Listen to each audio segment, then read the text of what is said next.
nous allons ouvrir un écran à travers lequel nous allons observer le sujet du jour, l'eau. Ça vibre, Super. hein. Cette explo, elle est alors, il y a quand même une idée de nettoyage et de libération dans cette explo et ça va aller c'est plus profond qu'une explo, en fait. Oui, Je sais pas D'accord. pourquoi, mais j'ai cette sensation que, c'est pas que, aller prendre une encyclopédie et donner une Mhm. définition, quoi. Il y a quelque chose de beaucoup plus puissant que ça. c'est un peu comme un soin, en fait, Mmh. ça va être un soin, qui va, activer certaines choses chez certaines personnes. En tout cas, si la personne, vibre, pour, cette explo et le reçoit dans le cœur, dans l'être, bah, il y a quelque chose qui peut se passer. J'ai cette pression qui est revenue quand tu as dit le mot, hein. Mmh. D'accord. Toi aussi, Julie? Oui. Ouf! Attends, je laisse apparaître l'image. Mhm. Je suis dans l'eau, moi, là. Alors, je te laisse dézoomer, Julie, te repositionner. Caroline, quand tu observes cette pression, qu'est-ce que ça dit? Qu'est-ce que ça raconte? Eh ben, ça me raconte, tu vois, ça me met les larmes. Alors je sais pas, tu me dis l'eau, j'aurais pu avoir la rivière, un lac, la mer, mais je pensais pas aux larmes, en fait. Et je vois comme un personnage, alors c'est marrant parce que c'est presque un nuage qui Mhm. pleure. Alors ça fait très BD d'enfant, en fait, Mhm. mais je ressens cette tristesse et c'est un peu comme si ça arrêtait pas de couler, quoi,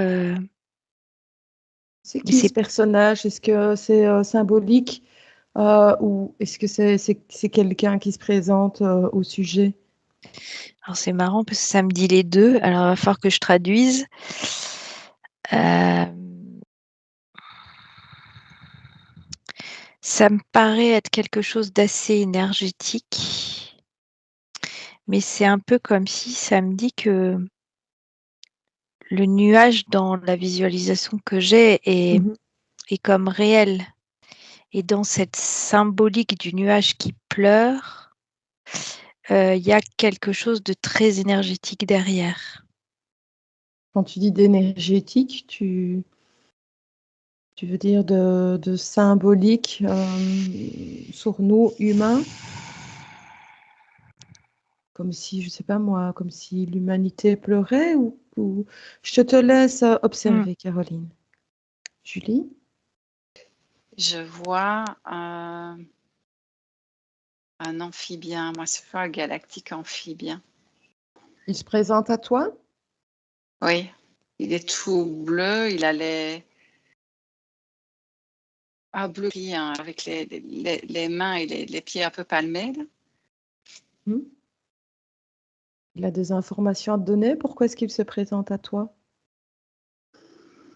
C'est comme si, en fait, sur cette planète-là, la planète dont vient l'amphibien, hem, c'est très bizarre à dire, mais l'eau, parce qu'ils vivent dans Mhm. l'eau, c'est Mhm. pas vraiment de l'eau, mais ça a les mêmes caractéristiques que l'eau, au niveau énergétique, mais c'est pas vraiment de l'eau. C'est plutôt plasmique? Oui, D'accord. et c'est comme si, sur cette planète-là, les vertus, énergétiques de ce plasma, donc du coup, Mhm. se retrouvent dans l'eau sur Terre. D'accord. Caroline? Alors, quand, j'ai, posé la question sur les énergies, Mhm. heu, ça m'a montré comme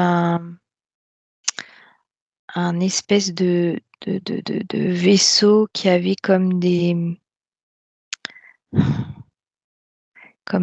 c'est les trucs, les lances des pompiers en fait. Mhm. Et qu'envoyait de l'eau à travers les nuages. Et du coup, en fait, ça me parle du temps qu'il fait en ce moment-là. Mhm. Et ça me parle de libération et de nettoyage. Et un peu comme si cette eau, elle était en train de... Alors, c'est pas que... Alors, tu vois, je vois ça enlève les poussières, mais c'est très subtil. La poussière, c'est Oui, symbolique, en c'est fait. symbolique. Ouais. Il y a vraiment une idée de nettoyage. De Et ça, purification. ouais, tu vois, ça me parle du temps qu'il fait et ça a l'air d'être très général. Et quand je parle de nettoyage, j'ai quelqu'un qui est sous la douche aussi. Euh, et donc, c'est en train de m'expliquer cette capacité de nettoyage et de libération. Ça me parle de libération de l'eau. Justement, quelles sont, Caroline, les caractéristiques qui permettent à l'eau de nettoyer, de purifier? Est-ce que tu peux regarder ça? Mm. Je te laisse observer. Ouais. Julie? On m'a montré que certains êtres d'autres planètes, donc je prenais cette planète-là qui est faite d'une sorte de plasma, donc ils allaient quitter leur planète et venir, ils ont choisi la Terre parce qu'en fait, ces êtres-là, donc ils vivaient dans ce plasma, Mhm. en venant sur, comment dire, ils avaient besoin d'eau parce qu'en fait, comme j'ai dit, l'énergie de ce plasma et l'eau, ça ressemble fort. Ils Mhm. n'auraient pas, par contre, pu vivre les pieds sur terre. Et là, ils avaient vraiment besoin de venir se mettre dans l'eau. Et par contre, je vois, comme je l'ai dit, ils avaient vraiment besoin d'eau de la terre pour pouvoir venir s'incarner ici, descendre ici. Ça n'aurait pas pu être sur une planète sèche, en fait. D'accord.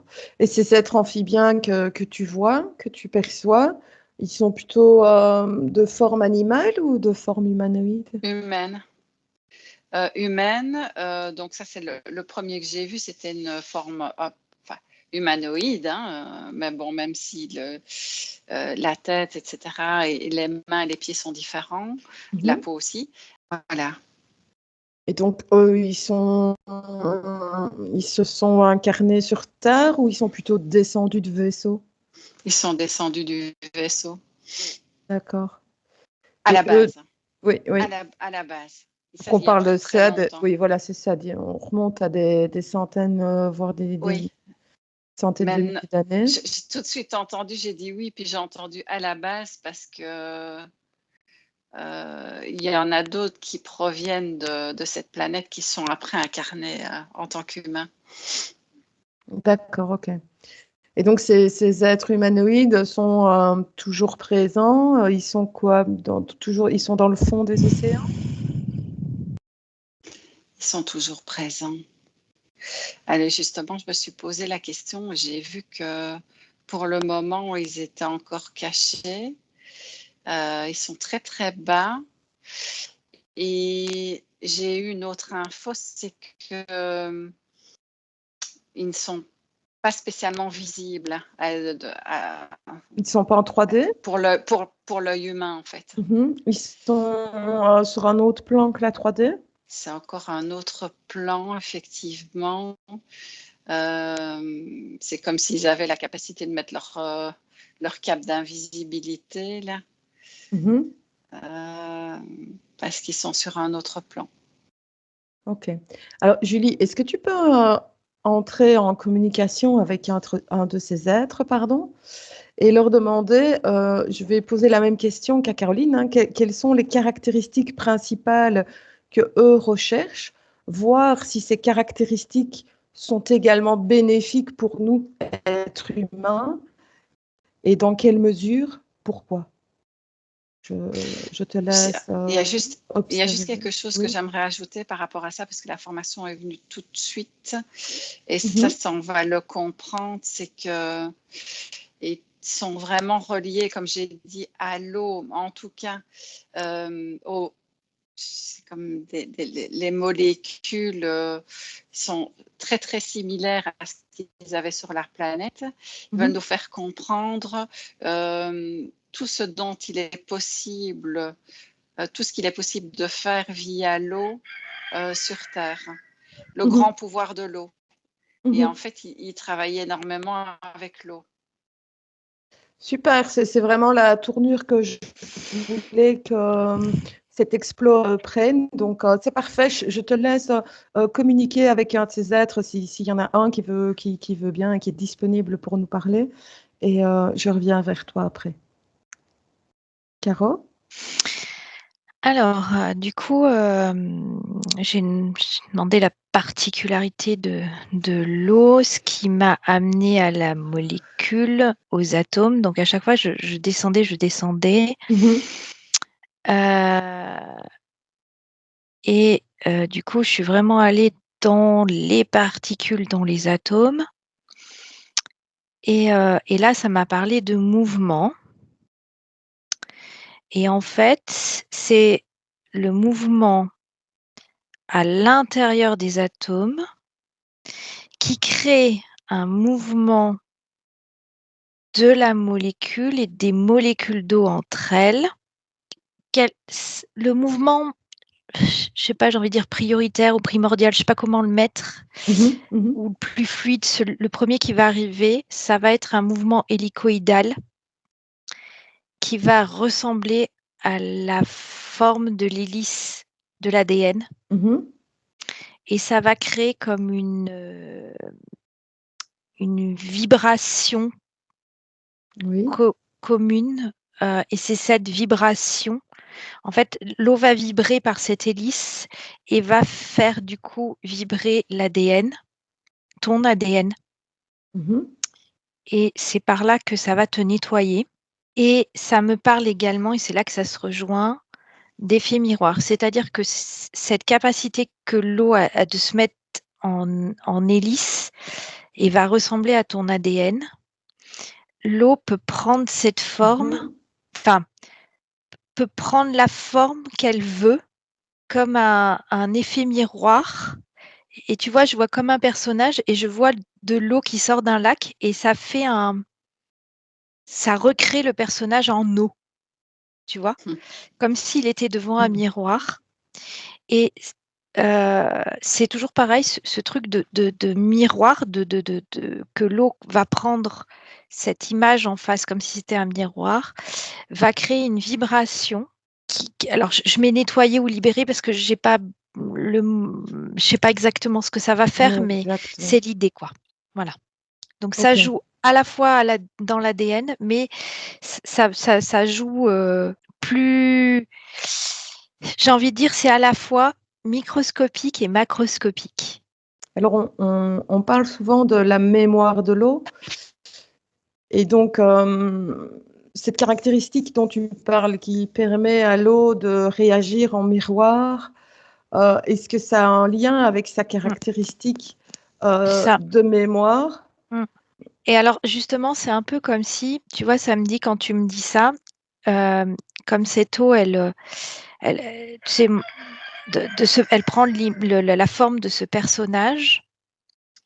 Et là, ça crée comme... alors, je vais mettre comme ça, mais comme les hélices de l'ADN à l'intérieur de la molécule d'eau. En fait, c'est comme si ces particules créaient cette hélice de l'ADN avec cette information. Enfin, c'est difficile à expliquer, mais ça me met cette similitude. En fait, nous, nos informations, nos traumas, nos souvenirs, nos expériences de vie sont intégrées dans notre ADN. Et ça me montre ça.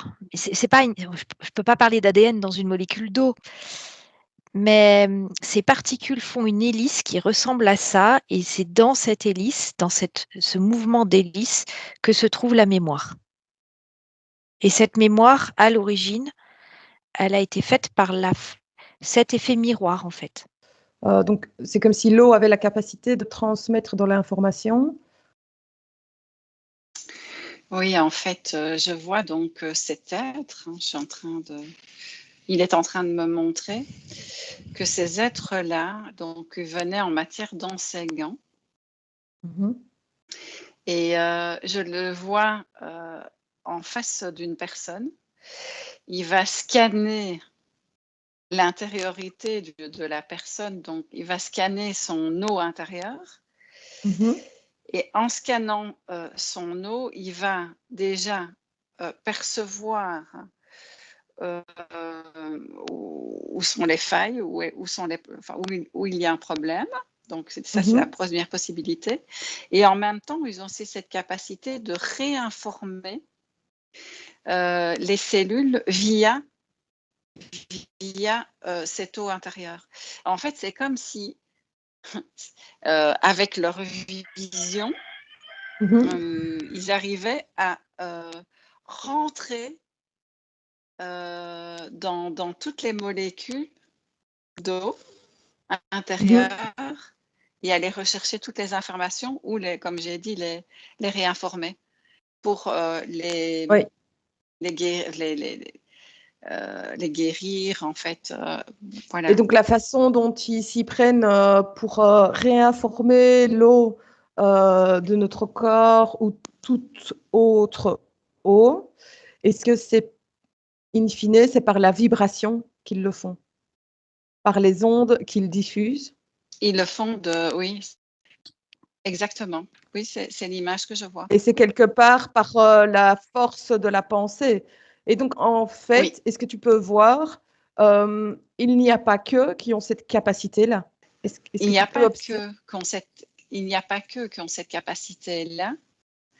Par contre, moi, ce que j'ai vu au début, donc la période où ils sont venus il y a très très longtemps, ils étaient, comme je vais dire, spécialistes là-dedans.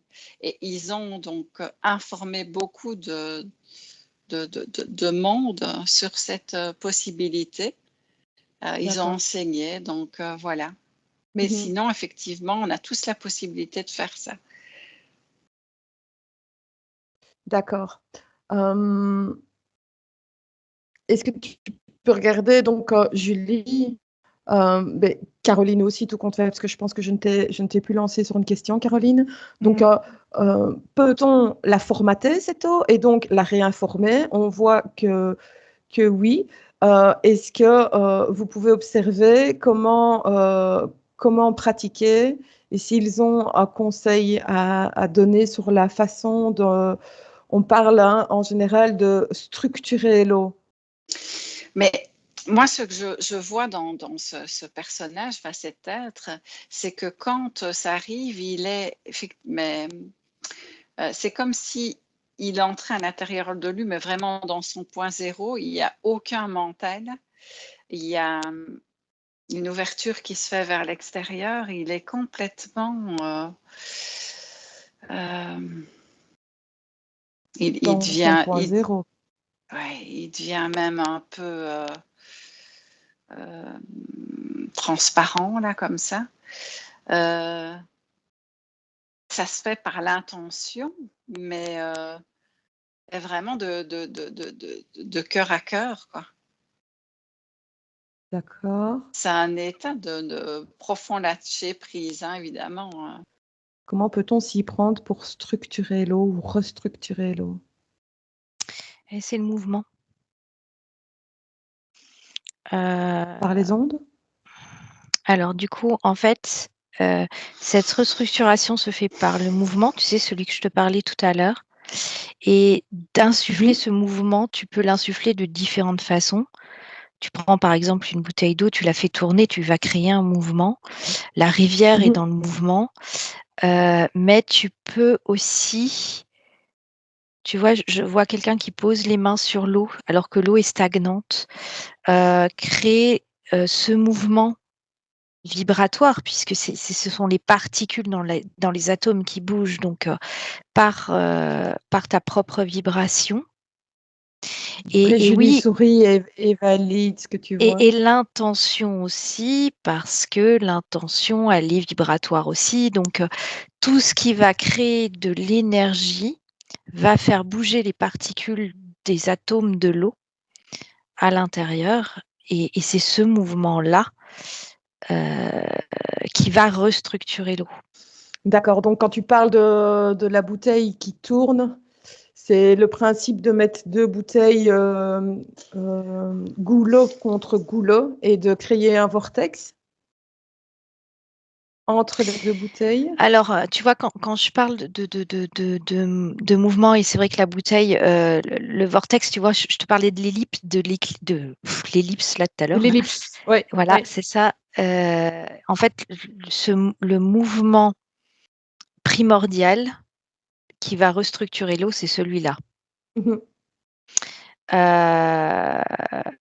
Les autres vont créer autre chose. Mais c'est un mouvement qui n'est pas spécialement visible, hein, parce que là, je voyais effectivement comme une flaque, hein, tu dis, comme de l'eau stagnante. Et alors, la personne pose ses mains. Effectivement, je vois ton mouvement qui se forme, mais c'est pas visible sur l'eau, mais c'est envoyé dans la flaque. Oui, parce que ce mouvement se crée dans l'atome. C'est ça, au niveau macroscopique. C'est pour ça que ça ne se voit pas. Mais si tu le fais, quand tu le fais avec la bouteille d'eau, tu vas le voir. Oui. Et ça va permettre de le créer à l'intérieur de l'atome. Et du coup, de la molécule. Mais ça se crée dans chaque atome. Hein. Et donc pour ceux qui nous suivent, restructurer l'eau de cette façon, par exemple, en créant un vortex soi-même, pour que ce soit plus visuel, parce qu'on a bien compris qu'on pouvait le faire en apposant ses mains de manière statique, mais on va prendre l'exemple visuel, hein, donc de créer soi-même un vortex dans la bouteille. Comment est-ce que ça agit ou que faut-il faire? Est-ce que c'est à ce moment qu'il faut donner une information, une nouvelle information dans l'eau? Qu'est-ce que ça permet de faire? Si on prend l'exemple d'une eau du robinet, que l'on structure en créant un vortex dans la bouteille, qu'est-ce que ça va changer à la qualité ou à l'information qu'il y a dans l'eau? Et j'ai le mot intention qui me vient. D'accord. Tu as l'intention que tu vas y mettre, qui va aller dans un sens ou dans un autre. Et des fois, en plus, l'intention peut être inconsciente. C'est-à-dire que tu n'es pas, et c'est aussi le risque, tu n'es pas obligé de conscientiser ton intention pour que quelque part tu purifies ton eau. Mais inversement, puis il y a cette notion de bah oui, c'est plus que l'intention, c'est pour ça. Tu as l'intention consciente que tu vas mettre. Bon, généralement, tu mets une intention positive ou alors tu as un grain ou tu fais une expérience. Mais tu as tes propres vibrations. Ou alors tu as le voisin de Julie. Je connais pas le voisin de Julie, mais en fait, quand je te disais c'était inconscient, c'est tes vibrations. Si toi, tu vibres bas, tu vois, je vois une personne qui boit un verre d'eau, qui va pas mettre d'intention dans son verre d'eau. Mais si sa vibration est basse, ça va déstructurer l'eau. Si sa vibration est haute, elle n'a même pas besoin de mettre de l'intention dans son eau. C'est OK, en fait. Donc, il y a vraiment une question de vibration et du coup de fréquence, de savoir toi où tu en es, quoi. D'où aussi cet intérêt, les jours où tu vibres bas, de mettre une intention consciente pour te donner un coup de boost, quoi. D'accord. Parce qu'il y en a qui prennent un papier, qui y notent une intention et qui la posent sur la bouteille. Est-ce que ce genre de pratique est farfelu? Alors, est-ce que c'est... C'est toujours pareil, tu mets un papier, tu mets une intention, c'est l'intention que tu mettes le papier ou pas le papier, on s'en fout. C'est l'intention que tu vas La- y mettre et c'est pas la durée, il n'y a pas de temps. Mais par D'accord. contre, ça va vibrer. Alors, je sais pas, je te dis une ânerie. Tu passes devant ta bouteille, tu es en joie, tu vas avoir une bonne fréquence dans ton eau. 5 minutes Mhm. après, tu apprends une mauvaise nouvelle, tu repasses devant ta bouteille, ton eau, elle est flinguée en fait. Elle C'est va pas une s'imprégner. question de temps que tu vas y passer, parce que comme ça, ton eau, ça va à une vitesse, mais il y a pas de, enfin, c'est C'est plus une instantané, question, pour ainsi c'est dire. assez instantané et c'est ta vibration qui va agir dessus en fait. Donc si D'accord. ça te fait plaisir de mettre un papier amour, tu mets un papier amour. Mais si tu mets un papier amour et que tu es plein de tristesse et tu mets pas l'intention de mettre de l'amour, ça sert Mhm. à rien.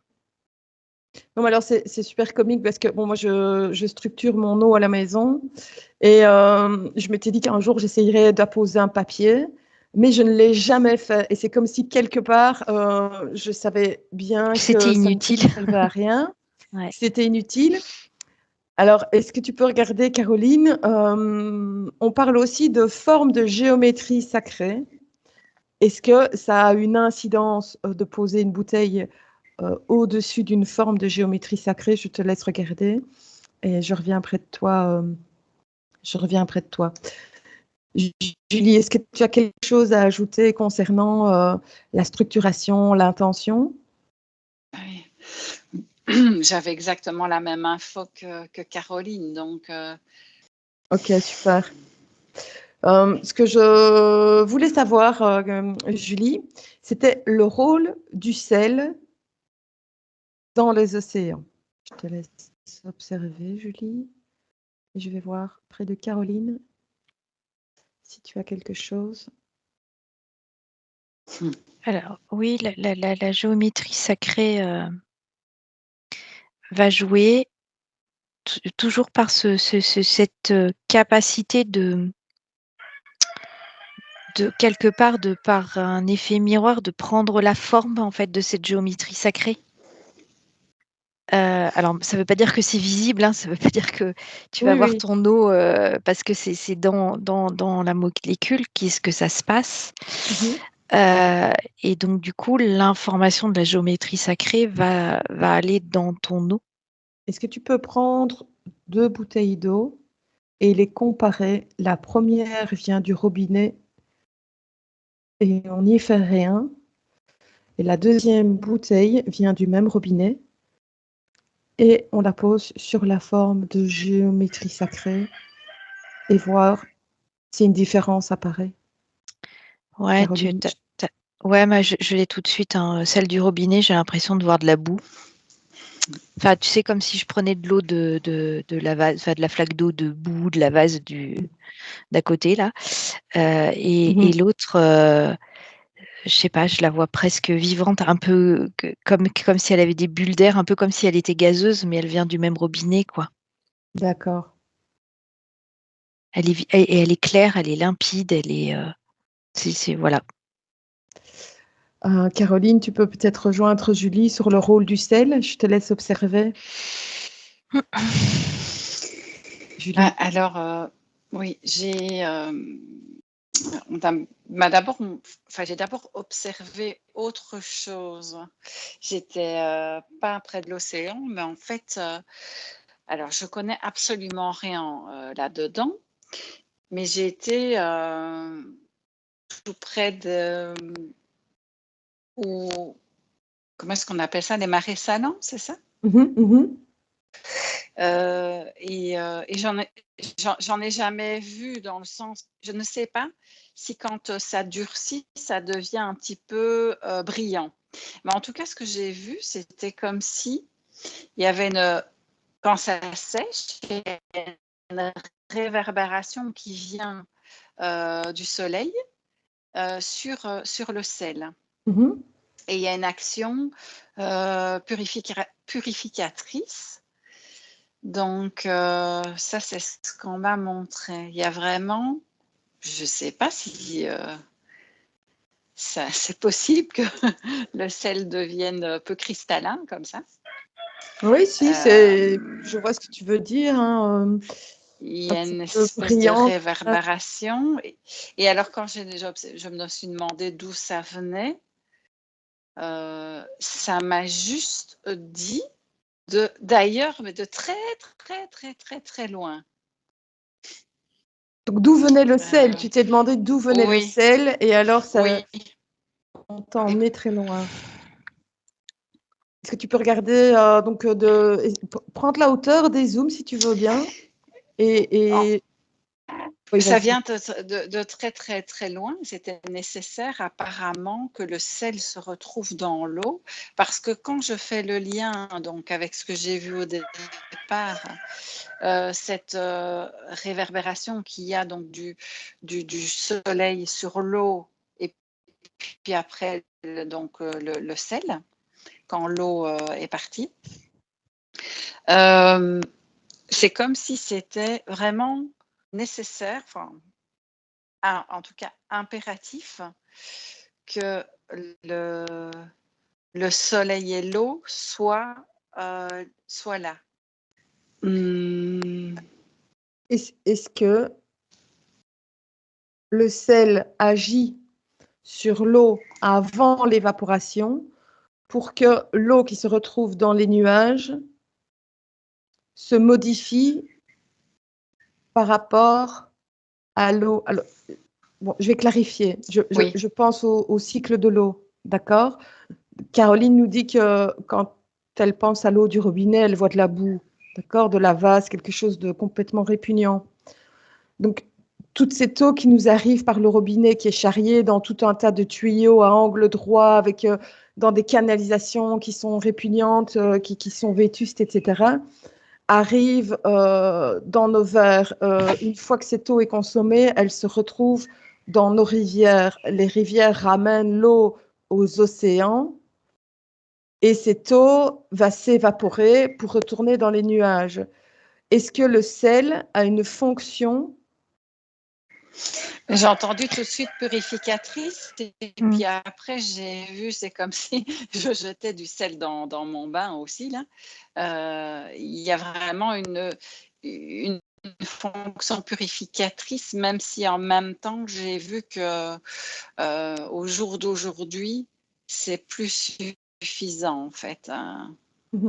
Je te laisse approfondir dans cette fonction de purification du sel, Julie, et je reviens près de toi par la suite. Caroline? Ouais, ça joue. Alors, j'avais ça, hein, j'avais nettoyage et j'avais après filtre. En fait, quand tu as décrit le cycle de l'eau, tout de suite, ça m'a dit filtre, en fait. Et ce qui fait que quelque part, cette eau qui tombe, elle est pure, en fait. Les océans et les mers servent de filtre. Comme dans le cycle je sais pas moi, d'une piscine, quoi, ou même dans les... Quand tu prends les bassins de rétention, là, on aurait besoin de Charles, là, pour nous donner un coup de main. Dans ces bassins de rétention, là, ils mettent des fois des herbes... purificatrices qui vont... Ouais, qui filtrent en fait au niveau Oui. bactériologique. Mais là, donc là, je parle plus bactériologique, mais ce filtre, il est, ça crée des molécules d'eau d'un taux vibratoire très élevé en fait, dans son état premier en fait, hein.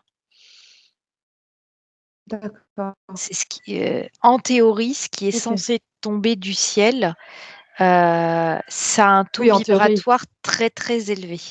Oui, parce Donc, que si je ça ne rejoins traverse pas. Julie, c'est moins vrai. C'est moins vrai aujourd'hui. Mais ouais, c'est... D'accord. Si je prends à l'origine l'intérêt, parce que c'était ça que tu as dit, le rôle du sel dans les océans, c'est ça en fait. Alors, c'est pas de filtrer comme dans une piscine d'un point de vue bactériologique, mais c'est vraiment d'un point de vue vibratoire. D'accord. Ok, ce que je vais faire les filles, c'est que je vais vous poser enfin, je vais vous diriger sur une dernière question. Et alors, on prévoira peut-être une partie 2 dans laquelle on approfondira, pardon, avec cet être amphibien, ces nuages qui pleurent et toute la symbolique qu'il y avait derrière sur le fait que c'était le moment, etc. Donc, ma dernière question, je voulais qu'on parle de Jacques Benvediste. Alors c'est marrant parce qu'à chaque fois que tu le dis, tu as le chien qui aboie. Oui, Alors, exactement. c'est très marrant parce qu'il s'est fait clouer le bec par la science traditionnelle et donc c'est très marrant. Donc je vais le redire, hein, enfin, quoi. C'est Jacques Benvediste, donc qui est un médecin, chercheur, immunologue français qui est malheureusement décédé. Euh, je vous laisse observer dans un premier temps ce qui vient. J'ai une espèce de forme moi, qui tourne. C'est pas un cercle. C'est difficile à identifier ce que c'est. C'est avec des fissures. Et c'est quelque chose qui fait passer d'un point à un point. Ça tourne. Alors, je te laisse regarder un petit peu à quoi correspond ce cercle et ces fissures. Caroline? J'ai une personne dans un labo. Alors, je sais pas si c'est un rapport, mais je vois plein de les petites billes d'homéopathie. Tout à fait. Je vois un bécher avec je sais plus comment ça s'appelle, qui crée le vortex à l'intérieur là. C'est un aimant qu'on met dedans et ça crée un vortex en fait. Alors je vois bien, il y a un rapport avec, il y a quelque chose avec l'eau. J'ai du mal à dénouer. Alors c'est marrant, je recommence à avoir ce truc là. Cette pression. Ouais. Mais cette pression me paraît plus de l'extérieur de ce qu'il a dû subir.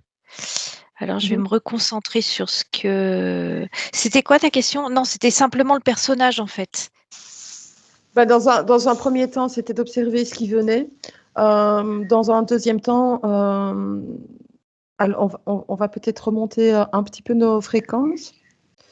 Et si on pouvait appeler ce monsieur, s'il nous faisait l'honneur de venir discuter 5 minutes avec nous. J'ai un homme qui est, j'ai envie de dire, comme démuni, triste, enfin... Attends, je trouve pas bien le mot. Moi aussi, il est assis sur une chaise et il a la tête comme ça, comme si... Ouais, alors j'ai une grosse émotion qui monte. Et donc, je sens que ce monsieur a besoin d'aide, en fait, il est calé là depuis son décès. Est-ce que vous pouvez percevoir? Je sais pas, il y a quelque chose sur la prise en considération de son travail. Comme si ça... ça n'avait pas abouti. Ouais, je vois comme un mur. Assez loin. Ouais. Et que ça a été... alors, tu vois, à un moment donné, j'avais l'image d'un labo cassé, détruit. Tout à fait. Et alors, en fait, ça me dit que c'est un peu comme si on avait écrasé ses recherches, en fait. Tout à fait. En fait, c'est un très grand monsieur, ce monsieur. Et donc, il a mis en lumière le fait que l'eau pouvait garder une information même extrêmement diluée. C'est pour ça que tu as J'ai vu entreaperçu l'homéopathie. Et donc, les grands labos pharmaceutiques ont mis fin à son travail. Hein, donc, il a été complètement saboté. Et puis, quand tu dis ça, j'ai une émotion et waouh! Aussi. Est-ce que ça rejoint la tristesse? Est-ce Ah que ça ouais, rejoint la tristesse que vous avez eue en début de session? ah ouais, alors là, c'est fort, hein, punaise. Euh, Alors, on peut peut-être dire à ce monsieur que son travail est loin d'être tombé dans l'oubli et que son travail a été d'une grande aide pour tous ceux qui ont bien voulu y voir un bénéfice et voir comment il réagit. Pour moi, il a relevé la tête et puis il écoutait. En fait, je lui expliquais qu'il était un peu comme le précurseur, donc celui qui a lancé quelque chose Mhm. et que ce n'est effectivement pas tombé aux oubliettes. Alors, il est intéressé. ouais, parce que moi, je lui ai dit, c'est une parenthèse parce qu'ils n'étaient pas prêts. Mhm. Et je lui ai dit, il y en a qui vont prendre le relais. Et puis, il s'est empressé de prendre tous ces dossiers puis me les donner. L'air de dire, fais quelque C'est chose. ça. Peut-être est-ce qu'on peut donc lui rendre ses lettres de noblesse, lui rendre le sourire en le missionnant d'être aux côtés des nouveaux chercheurs. Et là, je pense à ton fils, Caroline, et je pense à toute cette nouvelle génération qui sera là, qui sera tout oui pour l'écouter, pour être guidée par lui et voir comment il réagit. J'ai une grosse Ah émotion. ben, oui, parce que là, comme C'est il beau. était vraiment abattu comme ça, et là, il s'est relevé. Et il est partant, oui. Donc là, il peut Il y a quelque chose qui s'est effectivement se libéré. replonger dans tous ces dossiers et donc il peut vraiment reprendre du poil de la bête. Là maintenant, euh, je voudrais savoir avant de le laisser s'il est dans la lumière déjà, s'il a besoin d'aide pour s'y diriger ou si le simple fait de le remissionner va suffire à le remettre sur les rails. Oui, c'est déjà fait. Je le vois en fait chuchoter à l'oreille d'un autre chercheur Ah, qui a la capacité donc d'un ou des, hein, et qui ont la capacité d'entendre de façon intuitive, je vais dire. En fait, ils vont oui, avoir des intuitions et continuer ça. super. Est-ce que vous pouvez lui demander un conseil pour nous et pour tous ceux qui nous écoutent? Comment vivre l'eau au jour le jour? Euh, Mais, oui, moi, c'était plus au niveau du corps parce qu'au tout début, ça, je ne l'avais pas dit, mais quand Caroline parlait, je disais que c'était mouvement, je voyais effectivement cette espèce de mouvement intérieur, cette espèce de perfection, de mouvement et en même temps, je ne sais pas pourquoi je pense à électrique. Oui, parce qu'en fait, quand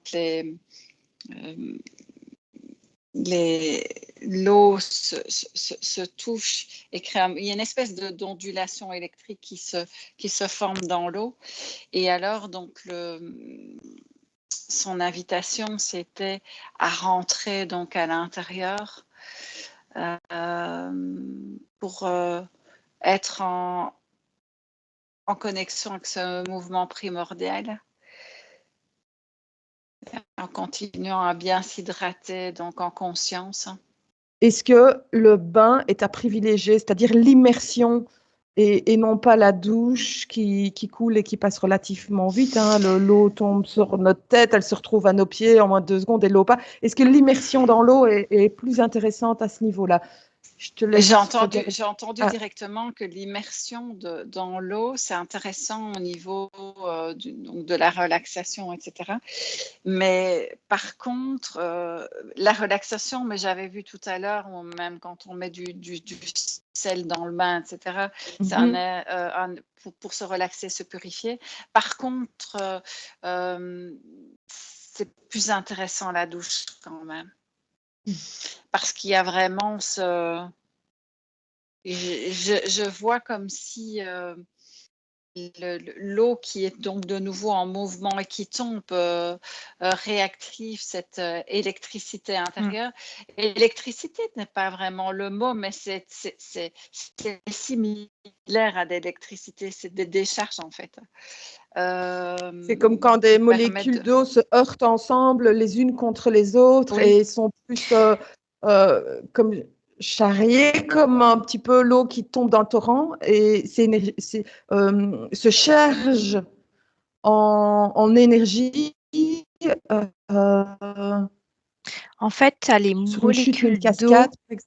Ouais, parce que tu as les molécules d'eau, tu vois, de la douche qui tombent sur la peau et c'est la chute, le mouvement, l'impact qui va créer une vibration qui va faire vibrer comme, tu sais, les dominos les uns à la suite des autres, en fait. Et donc, du coup, ça va vibrer à l'intérieur. Et c'est ça, cette notion, je pense, de décharge électrique que voit Julie. Cet impact extérieur va aller vers un impact intérieur, mais ça va aller jusqu'à la plus petite particule de ton être, en fait. Ok. Je viens d'apercevoir, j'avais vu il y a quelque temps des dames, je ne sais plus dans quel pays c'est, le long d'une rivière qui tapent sur l'eau et qui chantent en même temps. Je ne sais pas si vous avez déjà vu des dames. Hein. Oui. Et J'ai elles chantent l'image. et elles tapent sur l'eau, etc. Et en fait, il se passe vraiment quelque chose d'incroyable au niveau énergétique. C'est comme si elles connaissaient encore le mouvement. Elles connaissent le mouvement parfait pour réactiver. Il se passe une espèce, une espèce de vortex qui se crée entre l'eau et elle-même. Et ça amène une profonde libération. Ok, est-ce que donc j'ai un message là est toujours là. De ton monsieur là tout à l'heure, voilà. Ouais. En fait, l'auto-guérison passe par l'eau, entre autres. D'accord. Très Et intéressant. particulièrement l'eau de tes cellules, enfin de ton corps, quoi. Super. Oui. Ça passe par la force de l'intention? Ça en fait partie. En fait, c'est tout ce qui va faire vibrer ton eau à haute fréquence. Les sons? Les sons, le magnétisme, la chute de l'eau sur ton corps. En fait, à chaque fois qu'on agit sur nous, que ce soit avec la puissance de l'attention, les sons, le magnétisme, inconsciemment, sans le savoir, on agit sur les molécules d'eau qui sont présentes dans notre corps. C'est ça, exactement.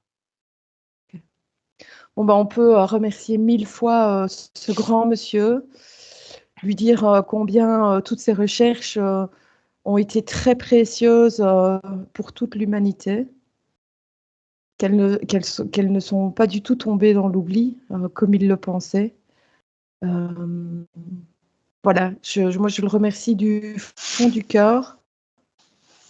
Et là, vraiment, il a du pain sur la planche pour aider vraiment tous les chercheurs qui vont reprendre la relève.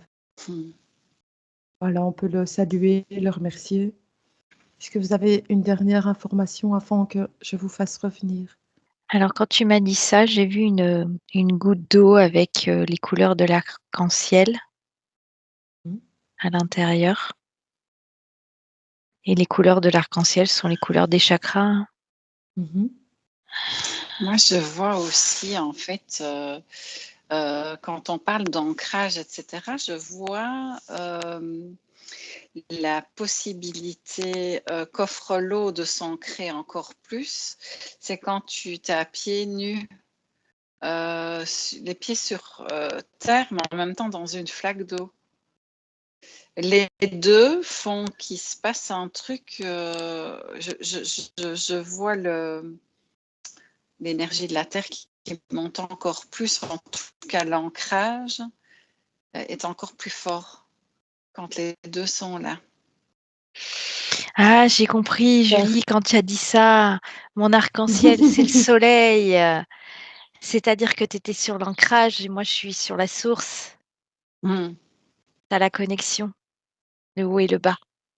Les deux énergies, les énergies telluriques et les énergies cosmiques. L'eau fait le lien entre les deux. Super, les filles. Ah, vraiment très, très, très, très chouette. Très chouette. Allez, je vous laisse remplir de toutes ces belles énergies avant de vous faire revenir. Je vous laisse vous déconnecter de tout et de tous.